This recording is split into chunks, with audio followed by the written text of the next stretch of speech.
Hey, do you find yourself losing yourself in motherhood? Well, in today's video, we're going to talk about exactly how that happens. Hey, girly, my name is Wendy, and I am a homeschooling stay at home mom of four little ones. And on this channel, I talk about all things homeschooling, homemaking, mommy self care, and kids empowerment. So, subscribe, hit the notification bell so you don't miss a thing. Now, it's finally the day, and we are going to be diving deep into purpose, passion, and motherhood. And I am so excited. This month is going to be such a great month of just rediscovering our passion as moms. Now, today, we're going to talk about how you lose your passion. Like, how does that happen? Like, where did it go? How exactly do you lose your passion? So, I thought we would begin by looking at what passion is not. Okay. So, passion is not, or the antonym of passion is detached, disengaged, indifferent. And I thought it was while doing this research and just really diving deep into passion, I thought it was so interesting that a Gallup poll that was conducted stated that only 15% of workers worldwide were engaged in their work. That means that 85% were not. 85% did not have passion for what they were doing. And I'm like, okay, so it's not just a mom thing. It's like a worldwide issue. And in the United States, it was actually 30% that were engaged in their work or passionate about their work or passionate about what they were doing. And 70% were not. And I thought that was so sad that 70% of people were working and just not loving it, not passionate about it. So, how do you lose your passion? Like, what happened? Where did it go? Now, in the book, It Starts with Passion by Keith Abraham, he talks about the 4 zones, right? And he talks about zone number 1, things that you love to do, things that you're passionate about. They energize you, they recharge your battery, and things that you like to do. So, zone 2 is things that you like to do. They give you pleasure, but they're not necessarily fulfilling. They don't necessarily fulfill you, right? And then things that you have to do.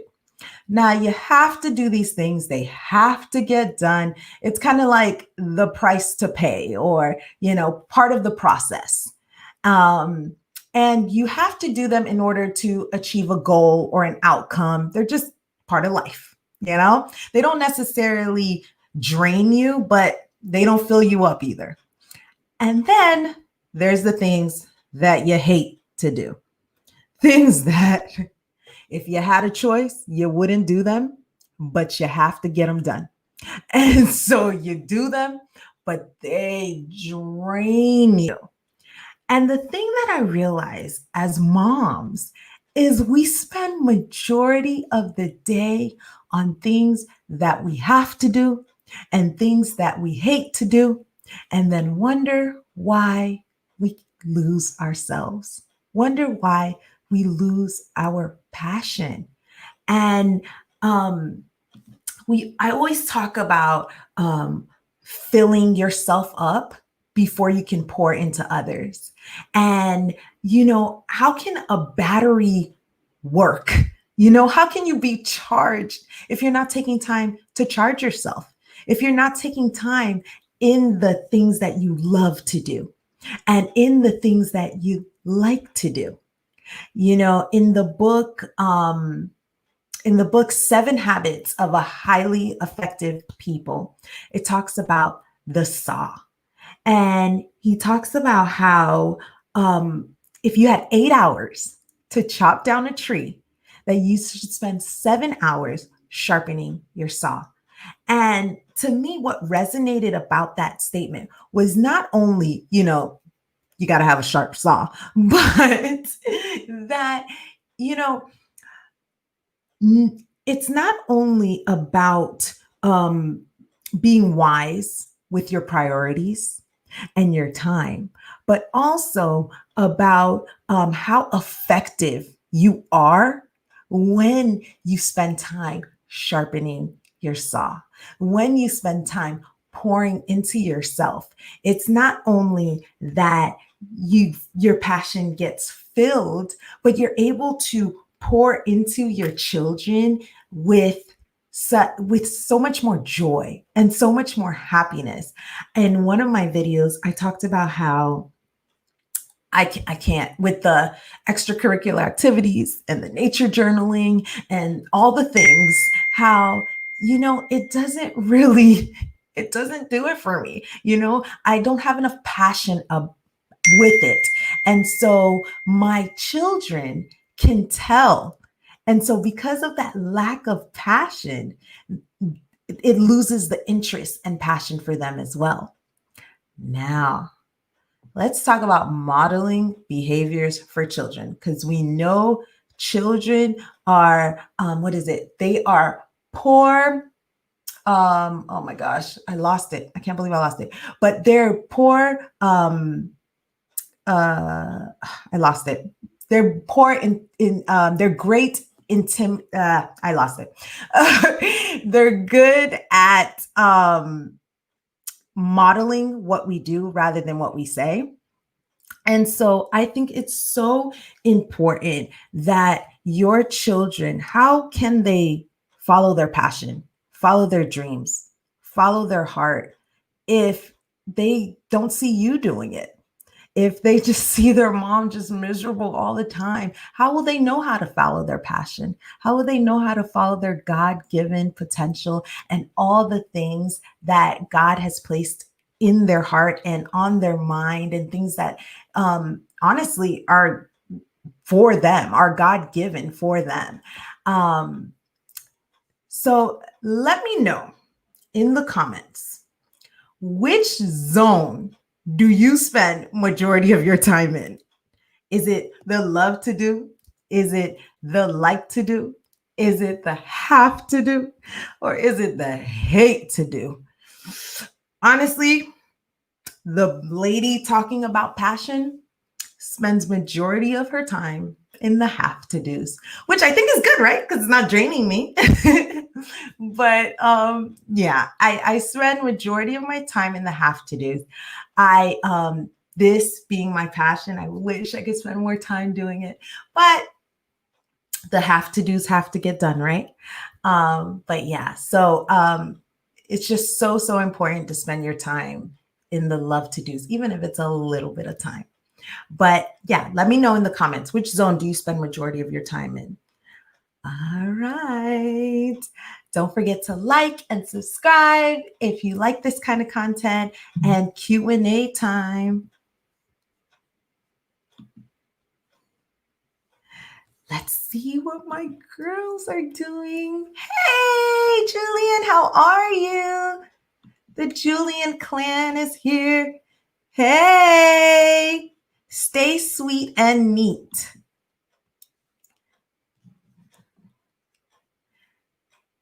Yay. All right. Growing up, I was always told, what were you always told? Hey, Chantrice, how are you, girl? When you do something just to get paid, it's a job. But if you do something you like, honey, that's a career. That's your passion. No, 100%. Growing up, I was always told the value of a job. I think that that coming from a single parent household, my mom always felt it was important, to have that security when it comes to providing. And so there was a lack of, I guess, what am I trying to say? There was a lack of focus on your passion and your joy and your love and stuff like that. And so that's one thing that I really want to teach to my children is to follow their passions and to, make sure that what they're doing, there's a love for it. Hey, large family favor. Little sponges. They are great sponges. Yeah, that and my husband texted me because he saw I forgot. It's children are not excellent observers. Um, they are and by poor interpreters. Yeah, so children are not excellent. They are excellent observers and poor interpreters. So they can't really interpret what they see, but they can tell you exactly what they saw. They know us so well. They can read us better than a book. That's so true. That's so true.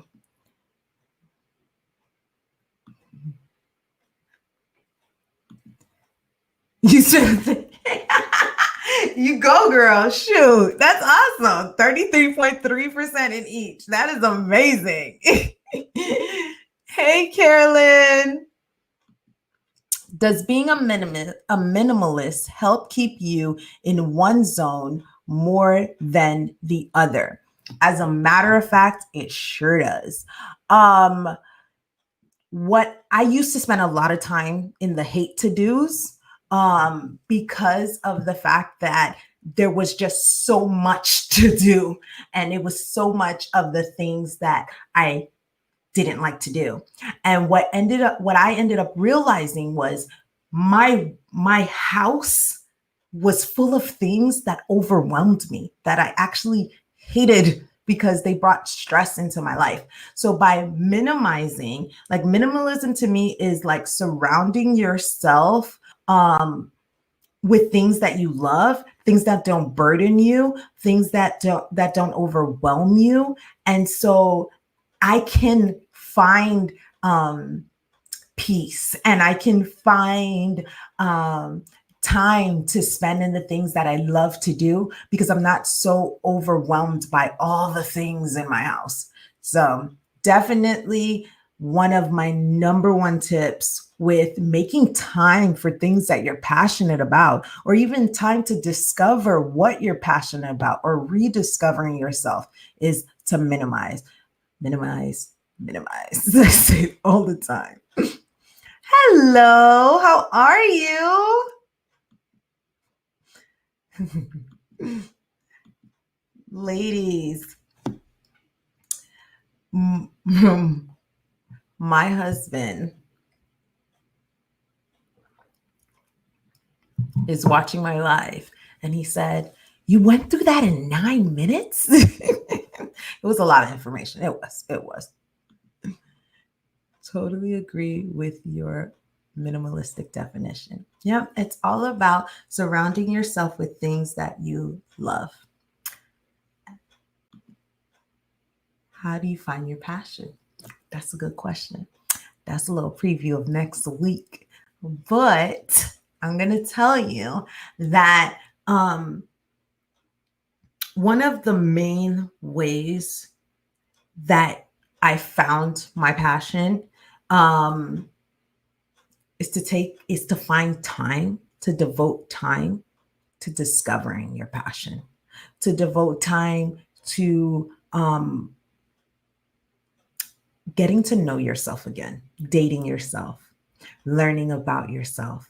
I think we undervalue the exploration phase, and we undervalue the trying new things and seeing how it works out. We just lose this sense of curiosity and the sense of adventure once we become a mom, because now we have to do this, that, and the other. And the discovery of your passion, honestly, sometimes is even more enjoyable than finding your passion. So that's right. Explore, explore. That's exactly right. Um, You just try new things. Oh, that wasn't it. Oh, yeah, that was it. Like, and it's fun because you tend to learn new things about yourself that you didn't even know. Like that time that I tried to learn the piano. That wasn't my passion, guys. That time I tried to learn how to sing. That wasn't my passion. Not a singer. Not a singer. But don't tell my husband.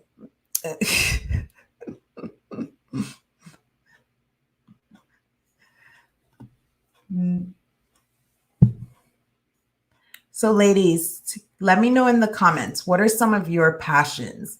What are some of your passions that you know of? Because my passion is mamas. I love um, pouring into moms. I have always wanted to be a mom. I've always admired moms. I don't know. That's just something that God has always instilled in me. Is helping moms and making their lives easier. So before I was a mom, I helped moms. So I before becoming a nurse, I told my mom, I said, Mom, I want to be a childcare teacher. And she was like, that doesn't pay. You need to go to nursing school. And so that's how I ended up being a nurse. But I've always had a passion for being a mom. I remember the other day my mom she found a thing for me from when I was in first grade. And it says, what do you want to be when you grow up? Mom. Like, it's just, that's me. Sewing. Hey, I love that. I wish I could sew. Like, it's very, very time consuming. So, way to go. That's awesome. That's awesome. Just a few select things, but I don't do it nearly as much as I'd like to. We got to make time for that. We have to make time for that. That can bring in money. That can make new wonderful things for the kids. That's such a wonderful thing. And you can even teach it to your children. That's amazing. Sewing is so good. Being creative. Oh, you're like my husband. Art, cooking, crafts, media production, and teaching. That's my husband. He's the creative type. Any opportunity to be creative is going to be his passion. He likes to, he turns cooking into this big thing. So yes. I am married to a creative. Unfortunately, I'm not one, but I am married to one. So learning about holistic health, how we can use what God has given us as a tool to balance our bodies and keep them as healthy as possible. I also love to help others and talk with them through their problems. That is so good. Learning about that. Oh man, I think that it's so amazing that how a lot of the things that we're searching for, God has already given us, whether it's in plants or whether it's in essential oils or whether it's in like these natural things that, like you said, help us find balance in our bodies. I love that. Check out Carolyn, guys, if you're looking for some holistic stuff. So, strange enough, gardening, cooking, and kids. By the way, my daughter is hovering over me, telling me to tell her I said hello, and she has pretty hair. Well, hello, little one, and thank you. It took a really long time. Thank you. She's so sweet. Gardening. Guys, I want to garden so bad, but I'm scared of worms. I don't like bugs. And I don't like the sun. But I like the idea of having my own garden so that I can buy less fruits and vegetables because I can make them in the backyard. So how do I get over the other stuff? Or how do I have a garden without that other stuff? Huh? No worms, no bugs, anything? Any ideas? Any ideas? Thank you for sharing. Yes, ladies, follow Carolyn. She's got all the good, healthy stuff on Instagram. She's amazing. Hello.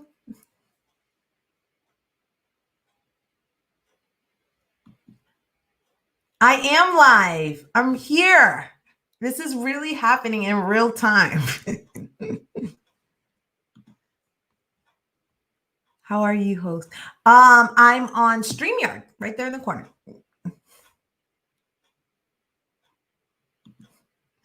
I mean, even if I have gloves on, oh, I don't want to touch them. Like, I have a real issue with worms and bugs and oh my gosh. My kids would love a garden though. They would love a garden.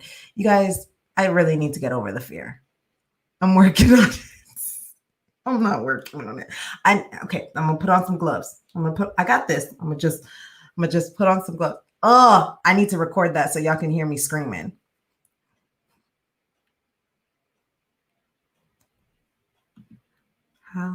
Yes. So I'm using StreamYard to host. Ladies, thank you so much for joining me. We'll be back next week at 8:30, and I will be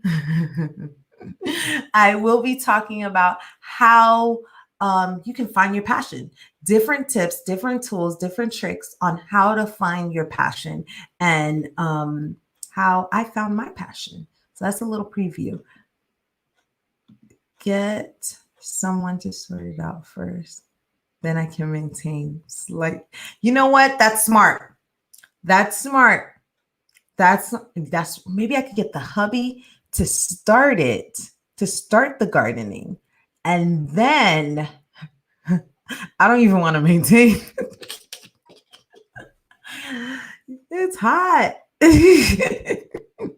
You can try container gardening or box planters to start with. You know what? Okay, I'm going to try that. Container gardening or box planters to start with. I'm going to try that. I really want to garden. I do. I'm going to try it.